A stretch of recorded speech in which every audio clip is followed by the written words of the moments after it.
Presiden Rusia Vladimir Putin ternyata bertemu bos Wagner, kelompok tentara bayaran, Yevgeny Prigozhin dan sejumlah komandan pasukannya pada 29 Juni di Kremlin. Ini berarti 5 hari setelah Wagner bergerak ke Moskow sebelum akhirnya berbalik arah.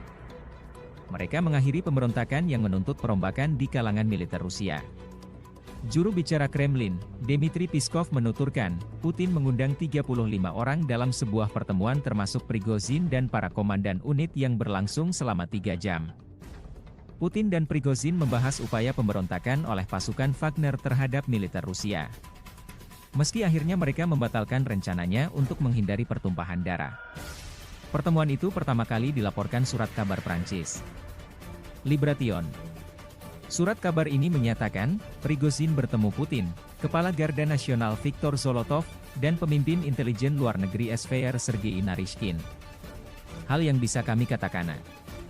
Presiden memberikan penilaiannya pada tindakan Wagner di garis depan selama operasi militer khusus di Ukraina dan juga menyampaikan penilaian pada kejadian 24 Juni, hari terjadinya pemberontakan. Kata Peskov, Senin 10 Juli 2023. Menurut dia, Putin mendengarkan penjelasan dari Wagner mengenai apa yang telah terjadi dan memberikan penawaran kepada mereka sejumlah opsi pekerjaan dan pertempuran. Para komandan menggambarkan versinya mengenai yang terjadi pada 24 Juni. Mereka menegaskan mendukung dan merupakan tentara di bawah kepala negara. Mereka juga menyatakan siap terus berjuang demi Ibu Pertiwi, ungkap Peskov. Pemberontakan yang dipimpin Prigozhin, sempat menguasai kota Rostov-on-Don dan gedung pusat militer. Aksi ini berakhir setelah ada mediasi yang dilakukan Presiden Belarusia Alexander Lukashenko. Putin berterima kasih, tentaranya mampu menghindari kaos dan perang sipil. Prigozhin menyatakan, pemberontakan itu tak bermaksud untuk menggulingkan pemerintahan Putin. Namun, aksi ini dilakukan untuk meminta pertanggungjawaban pejabat militer dan pertahanan yang dianggap berbuat tak becus di Ukraina. Namun hingga kini Putin masih mempertahankan jabatan Menhan Sergei Shoigu dan Kepala Staf Umum Militer Rusia Jenderal Valery Gerasimov. Setelah tercapai kesepakatan, Prigozhin meninggalkan Rusia menuju Belarusia untuk mengasingkan diri. Namun, pekan lalu Lukashenko menyatakan Prigozhin telah kembali ke Rusia dan pasukan Wagner belum direlokasi ke Belarusia.